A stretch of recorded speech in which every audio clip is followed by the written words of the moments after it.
Está no ar Diversidade, uma parceria entre o Conselho Regional de Psicologia de São Paulo e a TV PUC de São Paulo. Confira os assuntos deste mês. Você vai acompanhar o dia a dia de uma psicóloga dentro de um hospital para crianças e adolescentes. Vamos conhecer um projeto criado no Banco Social que trabalha com moradores de rua. Você vai saber um pouco sobre como surgiram os testes psiquiátricos. E uma entrevista que mostra como transformar a velhice em uma das melhores fases de nossas vidas. Corporativismo ou meio de proteção da sociedade? O projeto de lei do ato médico em discussão no Congresso Nacional está provocando polêmica entre os profissionais de saúde. Afinal, o que o projeto propõe de mudanças para os pacientes e para quem trabalha no setor?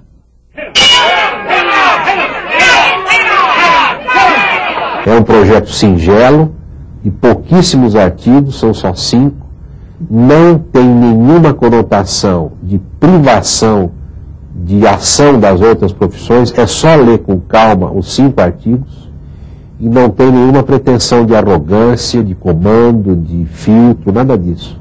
É apenas uma forma de se deixar claro para a população o que faz o médico.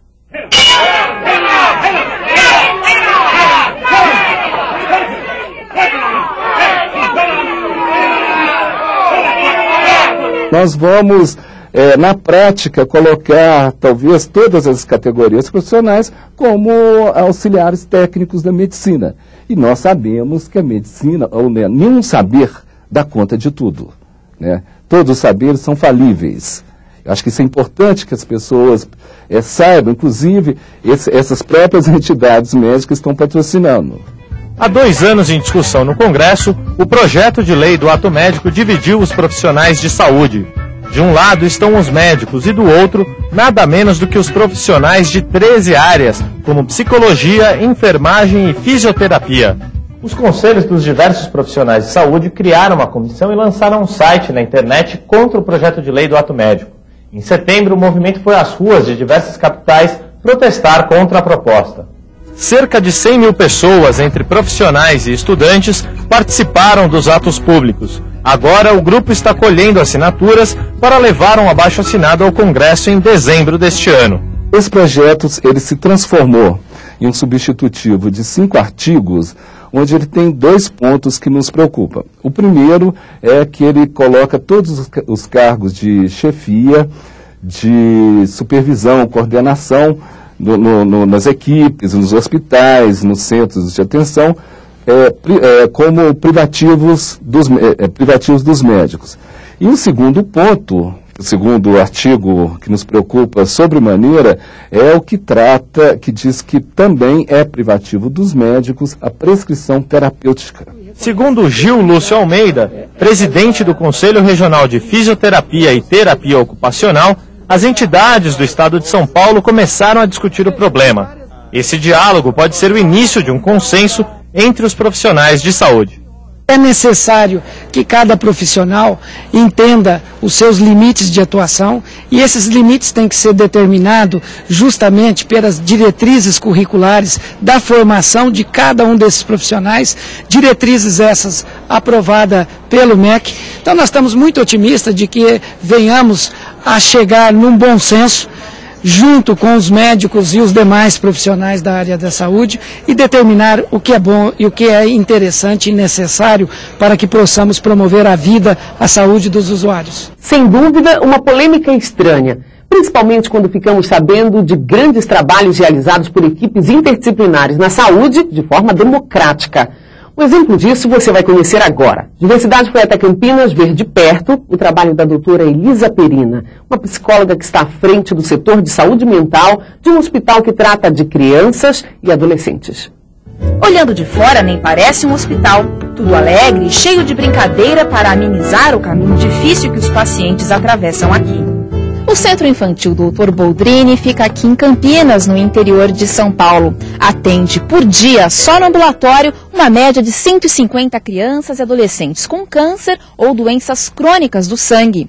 E eles são tratados por inteiro. É por isso que existe aqui um setor de saúde mental, coordenado por uma psicóloga. Elisa trabalha aqui há 25 anos. À vontade, como só quem se sente mesmo em casa pode estar, ela chefia uma equipe de psiquiatra, psicólogas e estagiárias. É a psicologia hospitalar na prática, a cada dia. Nós lidamos o tempo todo com a ameaça de morte, porque momentos de hospitalização, momentos de intercorrência, como hospitalização na UTI, são momentos que reativam o medo da perda do filho, e nós precisamos o tempo todo estar lidando com essa família no sentido de fortalecimento, de enfrentamento, de estar junto da criança, passando segurança, passando esperança. Eu penso que a esperança é a mola mestra de todo o atendimento do processo de recuperação e cura. Juliana tem uma doença congênita e passa longos períodos internada desde que nasceu. É a conversa com a psicóloga que deixa esses momentos menos sofridos. A gente conversa um pouquinho de tudo, conversa sobre família, amizade, os estudos, enfim, é um pouquinho de cada coisa. O trabalho aqui é em equipe e todos os casos são discutidos com os médicos como uma parceria em benefício do paciente. Nem sempre o médico tem assim a disponibilidade de estar conversando muitas vezes por dia ou por um tempo prolongado com a família. E muitas vezes também a criança enxerga no médico como aquele que está levando a dor, o tratamento, a quimioterapia, que tem efeitos colaterais. E o psicólogo entra com todo um trabalho lúdico, diferente, e aí ele consegue chegar mais assim, no emocional do paciente e lidar com essa paciente. E também ajudando o médico a poder suportar também a dor, muitas vezes, de ver o sofrimento da criança e ajudar a gente a como conduzir bem um caso, não só na parte orgânica, como na parte emocional também. Eliana e Tainá, ambas com 7 anos, conseguiram superar o câncer depois de muita luta. No processo, elas e as mães tiveram um apoio psicológico que consideram fundamental no caminho da cura. Tendo como psicólogo para conversar, é bem melhor, sem dúvida. Ela ajudou bastante na forma dela falar para mim e que eu entendi bastante, assim, o jeito dela falar. Eu gostei, né, do jeito dela. Cleusa perdeu uma filha para o câncer nesse mesmo hospital há 2 anos. Na época, teve o apoio de Elisa e da equipe toda, com atendimentos periódicos e cuidado intensivo. Com essa ajuda, ela conseguiu recuperar a esperança e a vontade de viver. Hoje está grávida de quase 9 meses e voltou a sorrir. Não sei como agradecer. Muito, foi ótimo. As palavras que ela me deu foi de conforto, cumpriu tudo que ela falou na minha vida. Achava que não ia nunca, pensava que eu ia engravidar, né? E realmente o que nós passamos aqui, né? Uma fase muito difícil, foi uma nuvem muito negra que passou na nossa vida, né? Mas realmente clareou lá no fundo do túnel. Poder ter auxiliado nesse processo de preservar a vida conjugal, a esperança de uma nova vida, de um outro ser que poderia vir, né? Para preencher um pouco o vazio dessa falta, e hoje eles podendo estar aqui reconhecendo e a gente vendo que conseguiram fazer com que a vida caminhasse, apesar da falta, da ausência da criança perdida. É um trabalho extremamente gratificante, que faz assim, vale a pena lutar, vale a pena psicólogo no hospital, a gente tem que lutar por essa causa cada vez mais, pela psico-oncologia, por todo um trabalho que eu acho que faz muito sentido cada vez mais. Tudo é uma questão de manter a mente quieta, a espinha reta, o coração tranquilo. Tudo é uma questão de manter. Sorria, você está sendo testado. Os testes psicológicos sempre dão um jeito de aparecer em nossas vidas. Do emprego novo, à carteira de motorista, eles podem estar à nossa espreita. Os primeiros testes psicológicos surgiram na passagem do século XIX para o XX. Experiências empíricas da psicologia, eles tinham como objetivo avaliar principalmente a inteligência das pessoas. Entre os pioneiros desses estudos estão William Wundt e Francis Galton, que publicava anúncios procurando pessoas para serem mensuradas.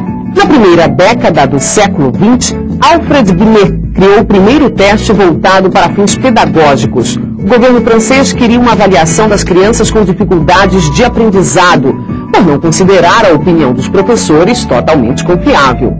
Com o início da Primeira Guerra Mundial, os americanos entraram de vez nessa área e fizeram os primeiros testes de inteligência coletivos.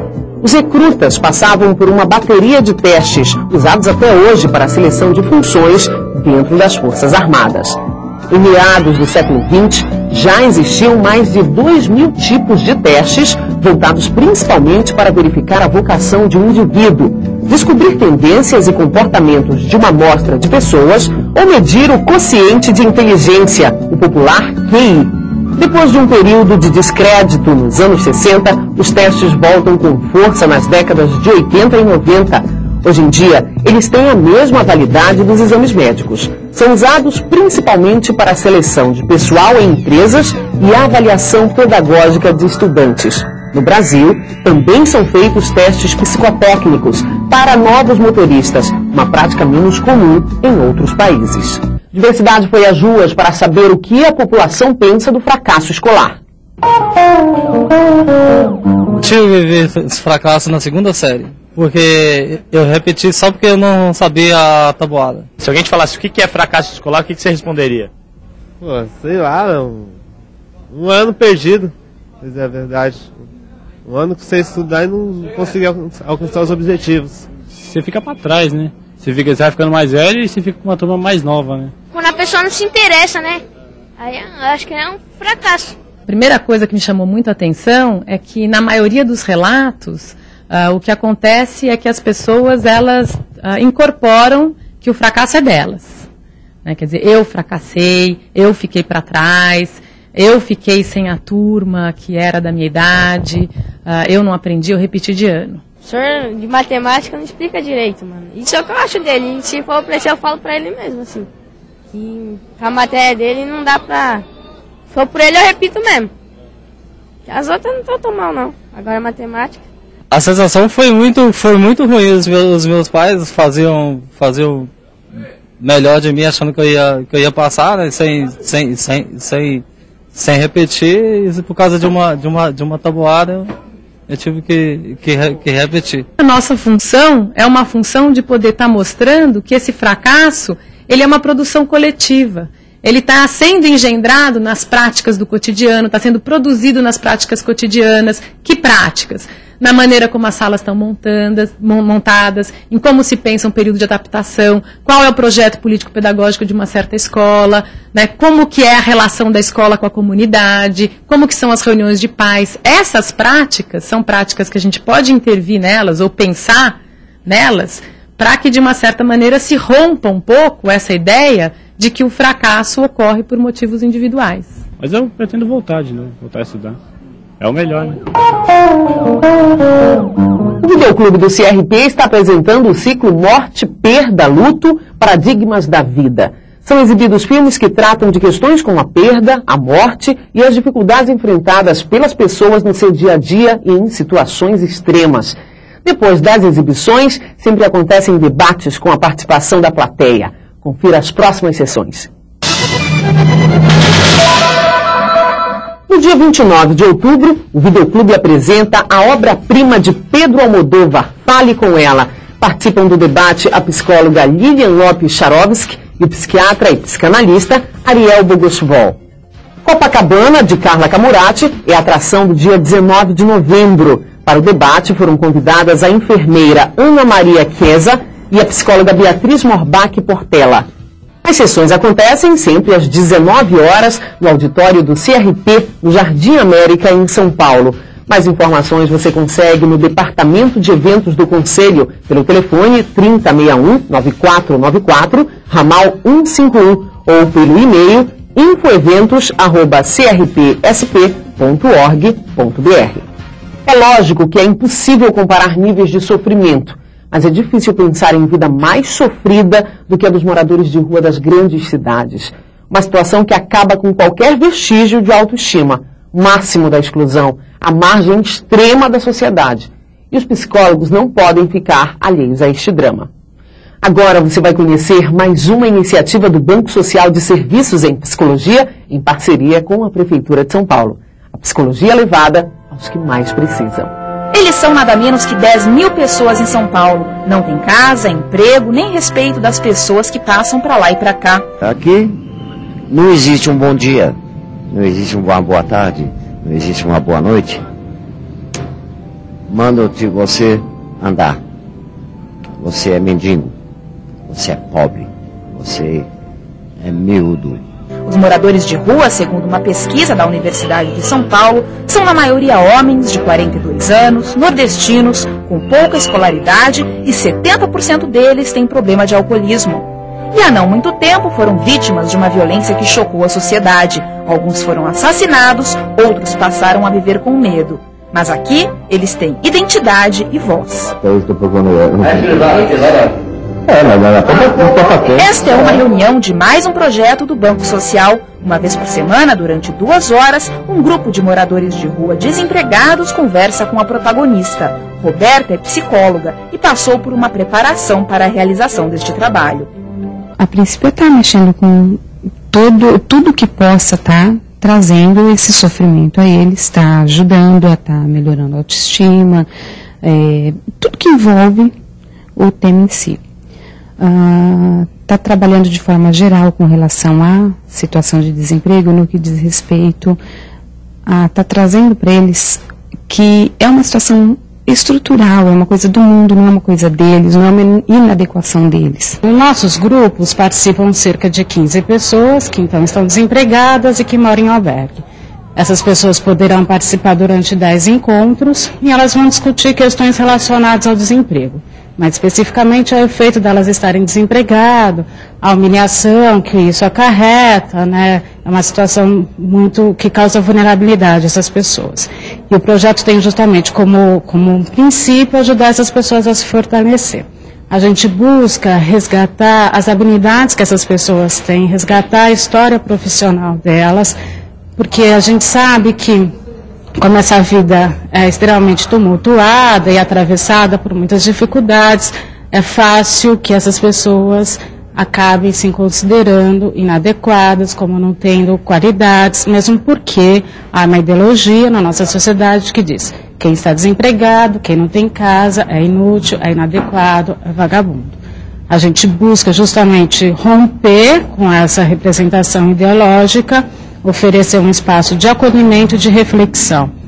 Hoje eles dormem em abrigos da prefeitura e são assíduos nas reuniões. Os resultados aparecem, primeiro na autoestima, depois no olhar mais confiante, na aparência bem cuidada, na vontade de aprender e buscar trabalho.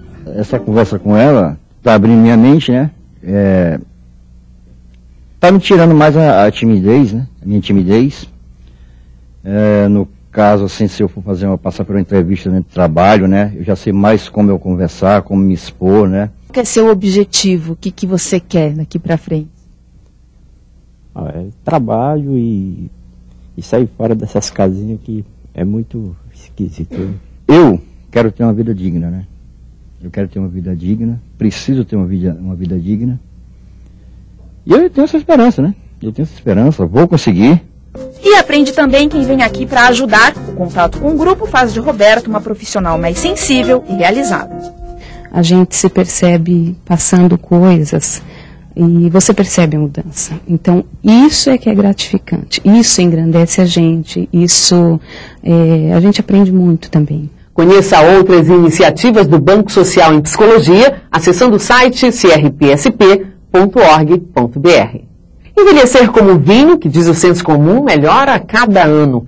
Esse é o sonho de pouco mais de 6 bilhões de pessoas em nosso planeta. Mas uma coisa é certa, mesmo o vinho, para manter uma vida longa de sabores, precisa ser bem conservado.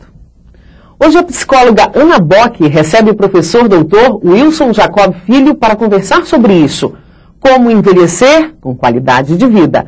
O Dr. Wilson é diretor do Serviço de Geriatria do Hospital das Clínicas, professor da disciplina de Geriatria da Faculdade de Medicina da USP e pesquisador das áreas de atividades físicas para o idoso e o envelhecimento saudável. Wilson, do que a gente sabe hoje sobre o envelhecimento, as pesquisas e os trabalhos realizados, é possível se concluir alguma coisa sobre a vida que a gente leva antes do envelhecimento?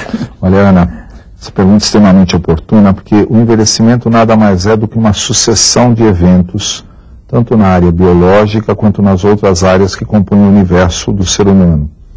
Portanto, tudo aquilo que acontece precedendo a fase mais avançada da vida tem fatores determinantes em que tipo de envelhecimento cada um de nós terá. Eu digo sempre que é uma somatória de fenômenos que resultarão em qual é o comportamento e qual a aptidão que o idoso tem em cada uma das fases que se sucedem. É possível se envelhecer melhor do que se envelhece? O que é que a gente pode fazer para envelhecer melhor? Então, ciente dessa realidade de que o envelhecimento é uma consequência daquilo que se fez, é extremamente importante que nós tenhamos participações efetivas e ativas em cada uma das fases do desenvolvimento, visando um envelhecimento saudável. Então, tudo aquilo que se puder fazer que amplie a capacidade de funcionamento do nosso organismo, terá uma importância capital quando, na fase mais avançada da vida, em que o declínio destas funções é natural, isto encontre um patamar elevado para que a perda não se faça perceptível. O que eu quero, em resumo, dizer com isto? Que se eu conseguir desenvolver a melhor capacidade de desenvolvimento, advindo de um perfil nutricional adequado para cada uma das fases, e se eu mantiver o organismo ativo durante todo este processo, em cada uma das idades posteriores nós teremos aptidões compatíveis com anos anteriores, compatíveis com décadas anteriores, o que tornará o indivíduo não jovem, mas jovial, fazendo com que ele tenha as suas capacidades preservadas por muito mais tempo durante sua vida. As pessoas às vezes pensam que isso significa apenas corpo, no sentido de exercitar, de andar, de nadar, né, fazer exercícios, mas significa também cérebro, né, ou principalmente cérebro. O que é possível se fazer para manter esse patamar mais alto do cérebro? Palavra cruzada? O que é que a gente faz para poder manter esse patamar? Houve uma época, eu acho que a sua colocação é perfeita, porque o corpo é um bom exemplo, mas ele não restringe o universo como um todo do desenvolvimento humano. Houve uma época em que nós tínhamos uma visão extremamente focada de aquilo que era bom e aquilo que não era bom. Hoje, a amplitude dos eventos que trazem benefício ao desenvolvimento humano é muito mais ampla do que foi no passado. Começo pela parte física, para depois ir para a parte mental e a parte espiritual. A parte física, durante um longo período, só teria saúde no futuro o indivíduo que fizesse exercícios muito bem estabelecidos e muito programados. Hoje nós sabemos que o perfil ideal de envelhecimento é aquele que mantém atividade, seja fazendo ginástica, seja dançando, seja caminhando no bosque, seja tendo uma atividade profissional que exerça a atividade física concomitante. A mesma coisa vale para a atividade intelectual. O uso do cérebro para funções que não sejam rotineiras prevê uma permanência da assim chamada plasticidade neuronal, que dá ao indivíduo capacidades e aptidões mentais extremamente importantes em qualquer fase da sua vida. A palavra cruzada deixa de ser um exercício muito interessante para isso. Mas corresponder-se, a interlocução entre pessoas, o uso dos fatos do cotidiano para criar ambientes de discussão e de interação são muito importantes. O que acaba acontecendo com o envelhecimento padrão é que o indivíduo vai sendo progressivamente excluído desta seara de discussões e, consequentemente, perde a capacidade de criar fatos novos e de criar ambientes de proliferação neuronal. Nós achamos muito importante que esta inserção se mantenha durante todo o período, mesmo havendo as mudanças de papel. Mesmo que o indivíduo deixe de exercer cargos executivos e passe a fazer parte de um conselho consultivo ou de uma área fundamentalmente de consultoria, isto obviamente nos diferentes níveis sociais e culturais, mas que ele não perca a oportunidade de manter-se ligado aos seus ambientes de atuação. Se diz ainda que tinha um terceiro, que era o espiritual. Isto. A parte afetiva exerce igual importância na seara do desenvolvimento e na seara da participação humana.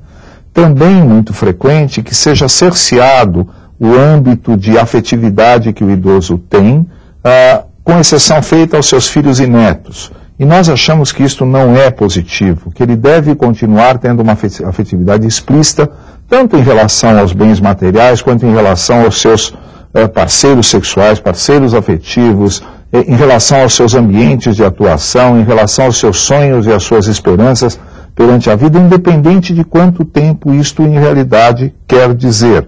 Portanto, o exercício afetivo e emocional é um dos grandes incrementos da jovialidade durante um longo período, eterna talvez. Então, isso que você diz significa que é preciso o Estado tomar como sua tarefa a construção de uma política pública para enfrentar o envelhecimento, para que as pessoas possam enfrentar o envelhecimento. É isso, quer dizer, ter programas que reúnam as pessoas, os idosos, até que misturem, né? Porque as pessoas idosas, eles falam, esse negócio de achar que velho gosta de ficar com velho também está errado, né? Então, que misture as pessoas, que permita atividades, é isso, é preciso o Estado assumir. Eu acho que o Estado tem que ser um excelente exemplo para que isso ocorra. Quer dizer, o Estado tem que mostrar ao cidadão que ele está preocupado e que ele tem uma fórmula interessante para resolver isto. Ele não tem que se responsabilizar, no meu modo de entender, por todas as ações, mas ele tem que ser um bom exemplo. Ele tem que mostrar que o indivíduo não pode ser excluído da sociedade a partir de uma determinada idade. Ele tem que mostrar que o que importa é a funcionalidade e não a carteira de identidade, o ano que o indivíduo nasceu. Se o Estado der ao cidadão a expectativa de que ele é importante a despeito da idade que tem, as outras entidades, os outros setores terão a capacidade de acompanhar o Estado, porque terão uma boa referência, e farão com que o idoso seja incluído dentro da sociedade da mesma maneira que o foi quando jovem. Se a gente comparar a vida urbana, a vida nas cidades, nas grandes cidades, e a vida no campo, a vida rural, existe muita diferença no envelhecimento nesses dois lugares? Eu acho a pergunta extremamente oportuna. Existem ambientes amigáveis, existem ambientes hostis ao cidadão diferenciado da média. O idoso foi uma exceção no passado, está se tornando cada vez menos exceção no presente e será certamente uma dos grupos etários de maioria no futuro. Nós seremos privilegiados por conta disso. Os ambientes serão facilitadores ou dificultadores de acordo com o tipo de atividade que ele permite. Nas cidades de menor porte e principalmente num ambiente onde o idoso possa exercer suas funções e aptidões, certamente valorizarão o idoso ou a idosa de uma maneira muito maior. Então, se eu tiver uma cidade onde o trânsito é menor, onde as calçadas são mais largas e mais bem cuidadas, onde as pessoas se cuidam bem umas das outras, este será um cenário muito mais propício para o bem-estar do idoso do que seria para um indivíduo de meia idade. A recíproca também é verdadeira. Uma megalópole como São Paulo, com o tipo de calçadas que temos, com o trânsito que temos, é mais hostil para o idoso, porque ele tem que competir o tempo todo pelo espaço, do que nós gostaríamos que fosse, e eu acredito que será num espaço de tempo futuro breve, assim espero. Existe uma idade que a gente pode considerar como agora começou o meu envelhecimento? A Organização Mundial de Saúde preocupou-se com isso há umas décadas atrás, exclusivamente com fins epidemiológicos, e ela definiu que para os países em desenvolvimento como o nosso, serão considerados idosos todos os que tiverem 60 anos ou mais. Nós insistimos que aos 60 anos não começa absolutamente nada, que o envelhecimento é um processo contínuo, que se inicia ao final da terceira década de vida, por volta dos 30 anos de idade, em que estas alterações podem ser mensuráveis, mas não clinicamente ou se manifestadas do ponto de vista de sinais e sintomas. E que este contínuo se prolonga durante toda a nossa vida. Então, se nós quisermos entender, é o processo mais longo da nossa existência. Temos 9 meses de vida intrauterina, 1 ou 2 décadas de desenvolvimento, uma terceira década de manutenção deste pleno desenvolvimento, 6 décadas posteriores para envelhecermos, de preferência envelhecermos bem. Este corte etário de 60 anos só serve para nos dizer que uma determinada parcela da população precisa ser vista de maneira diferenciada do que aquela que as precedeu. Mas não significa uma mudança grande na capacidade do sujeito, é isso?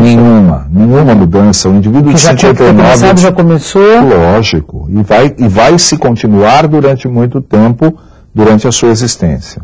Hoje nós vivemos em média até que idade? A expectativa de vida do brasileiro hoje, falando dos Brasis que nos compõem, é em torno de 69 anos para a mulher, de 69 anos para o homem, de 71 a 72 anos para a mulher, para a criança nascida no Brasil no início do século XXI. Porém, quando este cidadão atinge os 60 anos de idade, esta expectativa de vida já é da ordem de 15 anos. Quando ele atinge os 70 anos de idade, esta expectativa de vida já é da ordem de 10 anos. Ou seja, a cada espaço vencido, você tem um plus de expectativa, porque você, afinal de contas, reuniu características pessoais para ter chegado lá. Então, hoje, quando discutimos o que é vantagem e o que é risco para uma mulher de 70 anos, que não seja portadora de uma doença grave, estamos falando de algo que ela vai utilizar ou não para os próximos 15 anos de existência. Portanto, tem todo o sentido que ela faça tudo aquilo que puder lhe beneficiar. Não falamos mais de uma exceção que viverá por muito pouco tempo, porque afinal de contas já tem 70 anos. Não. Falamos de alguém cuja expectativa de vida tem pelo menos uma década e meia e, portanto, precisa vivê-la bem. Muitos profissionais são especializados no trabalho com o idoso. Médicos, psicólogos, os outros profissionais que trabalham também são especializados, nutricionistas, fisioterapeutas. Existe essa especialidade hoje em muitas áreas? Cada vez mais. Nós temos hoje inúmeras áreas profissionais que estão criando dentro dos seus currículos, já a nível de graduação e currículos de pós-graduação, uma forma de especialização e de olhar para o envelhecimento de uma maneira bastante aprofundada. Para o profissional médico que se especializa no cuidado do idoso, o termo é a geriatria.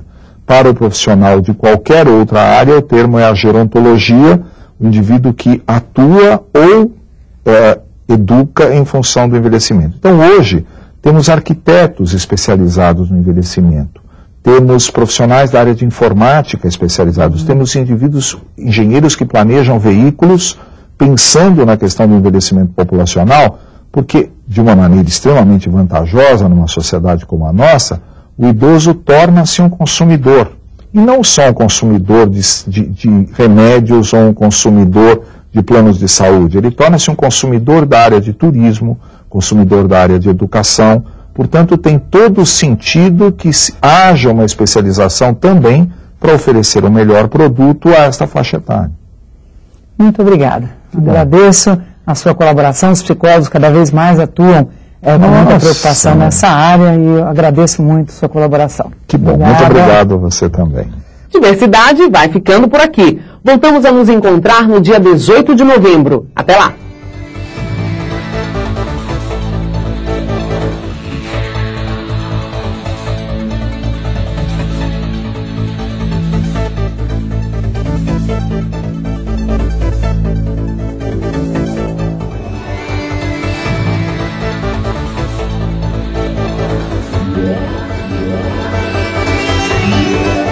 Diversidade, uma realização do Conselho Regional de Psicologia de São Paulo e TV PUC São Paulo.